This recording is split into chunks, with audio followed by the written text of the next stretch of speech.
they can't be chiefs if they're not protecting people. The Assembly of Manitoba Chiefs removes Arlen Dumas as Grand Chief after an investigation into sexual misconduct. For that, and for all the pain and hardships you have experienced in the years that have followed, I stand here today and offer my sincere apology. An apology 5 decades in the making for a Yukon family.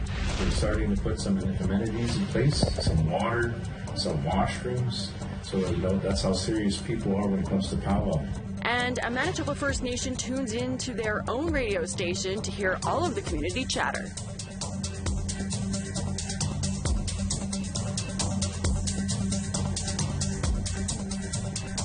Good evening. Welcome to APTN National News. I'm Melissa Ridgen. Arlen Dumas is out as the Grand Chief of the Assembly of Manitoba Chiefs. Dumas was suspended after allegations of sexual misconduct surfaced back in March. Those allegations have not been proven. As APTN's Tamara Pimentel reports, MMIW advocates are calling for changes in leadership. The vote was successful. Arlen Dumas is no longer the Grand Chief of AMC. We're going to be moving forward. The news from Acting Chief Cornell McLean was followed by an applause from these women who spent the entire day waiting outside the meeting to show their support for alleged victims. The Assembly of Manitoba Chiefs held the meeting to vote whether Arlen Dumas would be removed as Grand Chief. Dumas was suspended from his role in March after being accused with sexual assault by another staff member. A second allegation followed. So I wanted to say, my apologies to Bethany May-Ashing on behalf of the Assembly and also to Shauna Fontaine on behalf of the AMC, but, he hasn't acknowledged that, his wrongdoings, but I'll say that on our behalf of AMC, and that we want to move forward, we want to implement policies, we want to work with the women of the monarchs and, get things done. Advocate for Indigenous women Sandra Delarond says she has been working with the alleged victims for almost 3 years. And we said that we were, as Indigenous women, in a state of emergency, and we continue to be. Delarond spent the duration of the meeting handing out resolutions she would like to see the AMC follow, including a healing process for those who have been affected by incidents such as this. Mary Starr says it's gone on for too long. I know there's a lot of victims out there that have not come forward. The shame, how they're going to feel in the community, and there's no resources there. When they do speak out, they're not listened to, they're ignored because of the power the chiefs have. She says the closed meeting should have been made public. We would like to know who is in support and who is not. It's very important for us. Like for me, from the community I'm in, I would like to know how my chief voted today. Lillian Cook calls the removal of Dumas a positive step. There is so much abuse, harassment. There's what people are afraid to say. The women are afraid to talk. They can't be chiefs if they're not protecting people. McLean says Dumas was given the opportunity to speak at the meeting, but chose not to participate. The former Grand Chief announced last week that he would be seeking trauma-based treatment for a lifetime of trauma and events he's faced in recent months. McLean will be interim chief for the AMC until October 18th. An election will be held on that day. Tamara Pimentel, APTN National News, Winnipeg. To the Yukon now. It's been 55 years since the death of a young Casco woman in Whitehorse. More than 5 decades, her family has been left without answers because of a failed investigation by the Yukon RCMP. And as Sarah Connors tells us, the RCMP are now saying that they're sorry. It's the day Tootsie Jimmy Charlie's family has been waiting over 50 years for. Family members gathered in Whitehorse on Friday to hear an apology from the RCMP about their failed investigation into the young woman's death. We've been hurt for so many years. In 1967, the 26-year-old Casco woman's body was found near a dump in Whitehorse. Anne Maja Rader described her sister as a traditional woman who cherished her family. Tootsie was a very loving mother and a loving sister.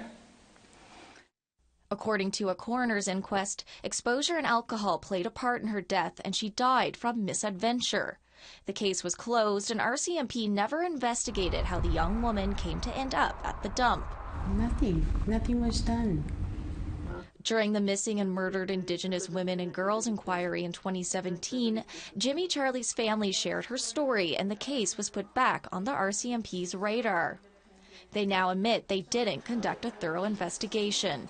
For that and for all the pain and hardships you have experienced in the years that have followed, I stand here today and offer my sincere apology.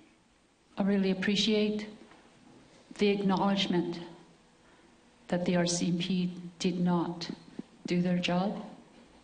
But the apology was too late for others. I'm thankful for this apology, but it's an apology 3 decades too late from this attempted genocide from a settler colonial state. Yukon RCMP's historic case unit is reviewing her file, which they say would now be classified as a suspicious death. Their next step is to investigate a timeline of how Jimmy Charlie ended up in the dump. That's something that wasn't answered, and we still cannot answer today. Her family says there's still more to be done, like changing the coroner's report, which they say is racist.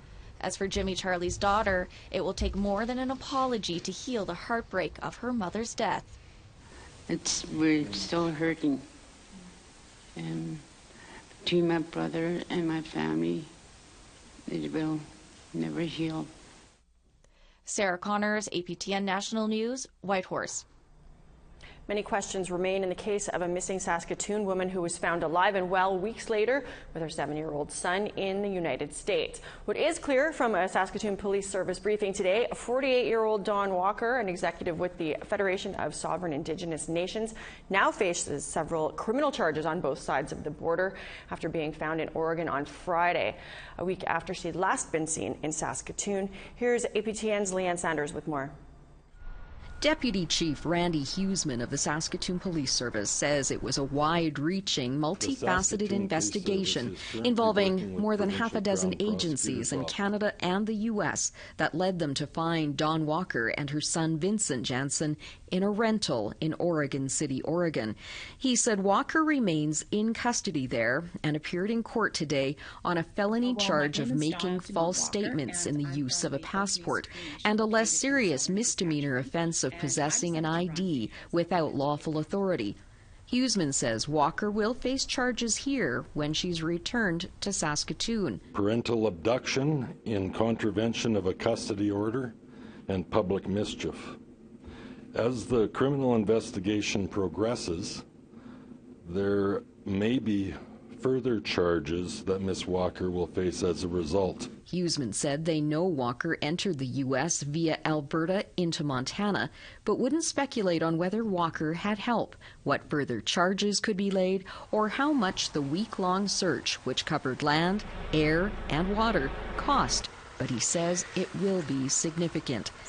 As for how police tracked her down, Huseman was not specific. We obtained things such as cell phone records, banking records, history of their associations with people, family, all those things are taken into account.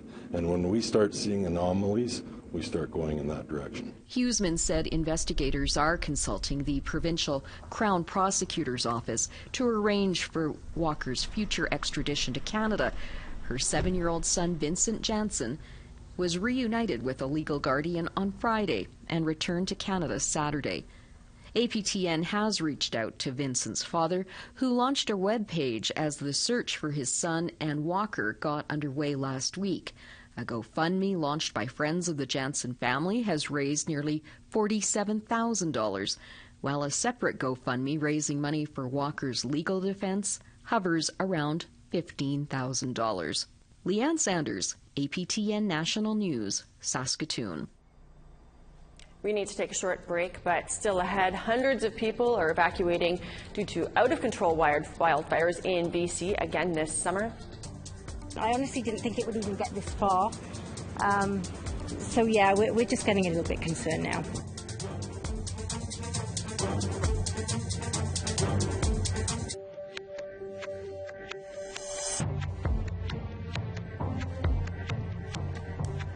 Welcome back. Now to wildfires burning across the country, starting out west where hundreds of people remain under evacuation orders in the BC interior as crews battle an out-of-control blaze. I honestly didn't think it would even get this far. So yeah, we're just getting a little bit concerned now. We're trying to contain the fire. We've got 381 firefighting personnel on the fire.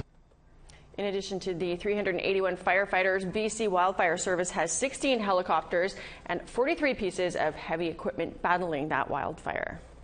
It was tough because when I left, I was okay when I left, but then afterwards I sat there and, I didn't even know where I was going.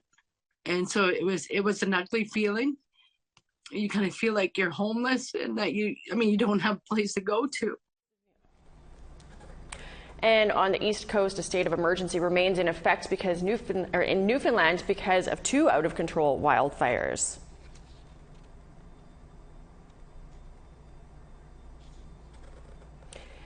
Winds are blowing smoke away from communities in central Newfoundland, but the mayor of Grand Falls, Windsor, warns that the situation can change quickly, and he says that residents need to be ready to leave on a moment's notice. Now over 10,000 hectares.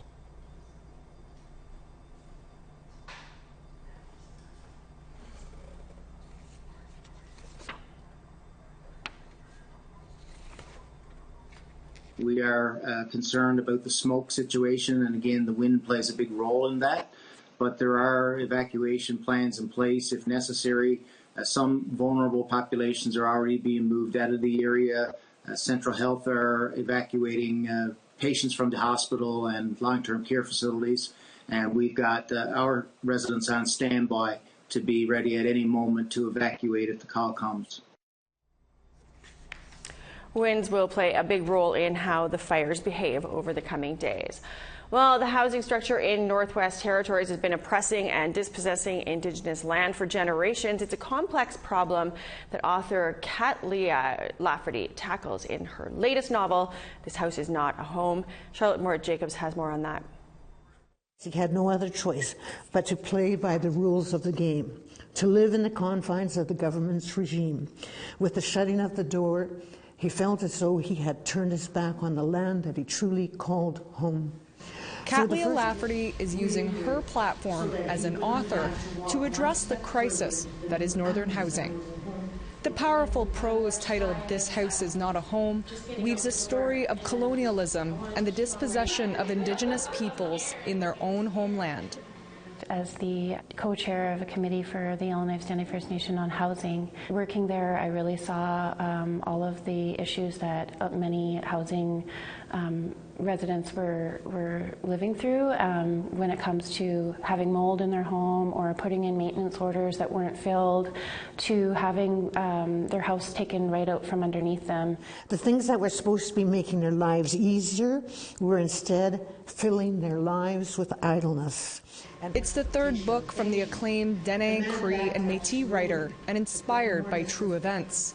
A friend of mine, their whole family went out hunting in the early 80s, and they were gone for about 6 weeks in the fall, and when they returned, their house was completely gone, and they had no idea what happened to it, and soon found out that the Housing Corporation had assumed that it was abandoned and just tore it down with everything still inside of it, not caring, and then just built up a housing unit pretty much in the same spot and then expected them to live in housing and pay rent. Ahead of the novel's official release date on September 1st, Lafferty is sharing the novel in Yellowknife at a book reading. Really appreciate the leadership that you take on this front. Sparking discussion from audience members about housing issues they face. But if I choose to be in a relationship with someone and I have common law status, I will lose like half of my, rights or half of my property based on a housing situation. It was the first time in their lives they had running water, flushing toilets, and electricity. While the characters in the novel are forced to assimilate into the developing settler colonial mining town, Lafferty says it's also a story of empowerment, calling for land back, and illustrates how Indigenous communities honor who they are with resiliency, strengthening sovereignty. Well, I definitely want it to be mainstream and be picked up and recommended by different various organizations that have the ability to lift it up and bring it into the forefront of mainstream media so that people can know what's happening here in the North. And the work is far from over.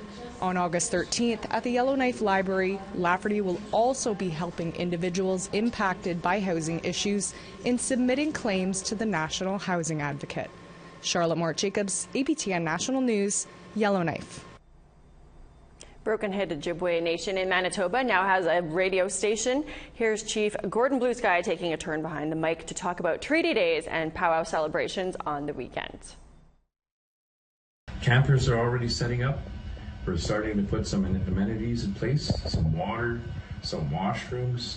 So, that's how serious people are when it comes to powwow. They want to get in place, they want to get their spots, and they want to get front row and center. So again, come on down. We'll have a lot of food, feasting both days, Saturday and Sunday. So come on down and join us, Treaty 150 in the Broken Ojibwe Nation. Listeners can tune in to 90.9 Bon FM to take in community news and music, and you can also watch on their Facebook Live. Well, we have one more quick break to take, but when we come back, a huge hip-hop star performs in Inuit snow glasses. Plus, other northern fashions heat up international stages. Yeah, you imagine that everyone else is going to know who I am.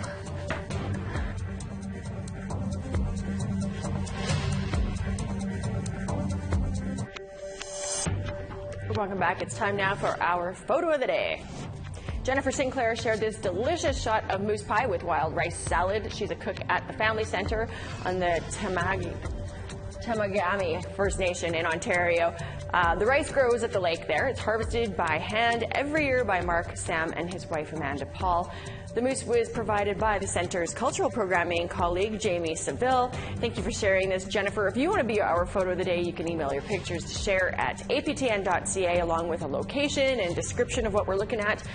Just a reminder, we love food, we love nature, we love community events, cute kids. Send it all in. Let's take a look now at tomorrow's weather forecast. To the east coast, we got 23 in showers for St. John, sunshine and 31 in Fredericton. Happy Valley, Goose Bay, 22 and sunny skies. Kuujjuaq, cloud and 20 degrees there. Sunshine and 22 for Chibougamau, 22 and rain for Montreal. 22 in showers expected for Ottawa, 25 and sunshine for Sault Ste. Marie.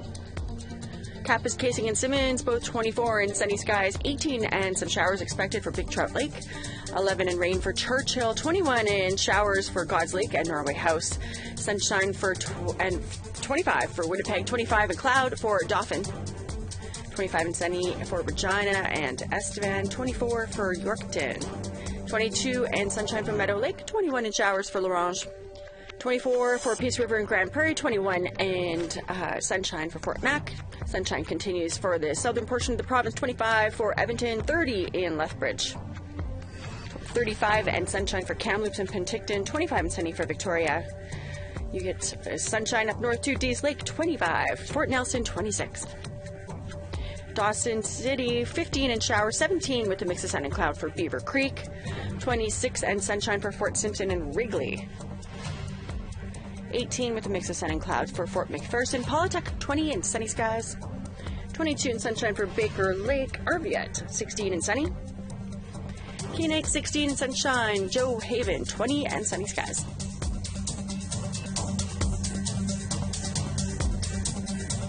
From overcoming addiction to creating some truly stunning runway fashions, a Saskatoon designer from the Yukon is making a name for herself in the fashion world, and soon her work will be hitting the catwalk at one of the world's biggest fashion events. Here's Sarah Connors with that. For Natasha Peter, culture is art. The Saskatoon designer from Ross River, Yukon, is known for mixing fashion with tradition, values she incorporates with every stitch.